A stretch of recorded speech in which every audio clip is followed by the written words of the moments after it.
झरिया के बीसीसीएल पूर्वी वासरी जोन अंतर्गत भोजुडी कुलवासरी की नई कुलवासरी की कंपनी एसीबी का नया कुलवासरी प्लांट में बुधवार की शाम लगभग 7 बजे भीषण आग लग गई, जिसके बाद चपेट में नया प्लांट जलकर राख हो गया। घटना की सूचना मिलते ही फायर ब्रिगेड के 3 वाहन मौके पर पहुंचे और आग बुझाने के लिए काफ़ी मशक्कत किया, परंतु कुलवासरी का नया प्लांट घंटों धुंधु कर जलता रहा। वहीं आग लगने की घटना कब और कैसे हुई न तो कार्मिक प्रबंधन संस्थाक बता रहे और न ही पीओ जेपी कुमार झा ने कुछ बताने से इनकार कर दिया।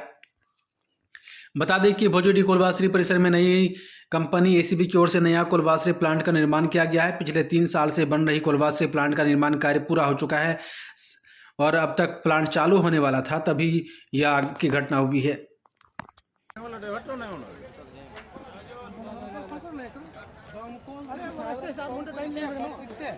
भोजुडी कोलवासरी नया प्लान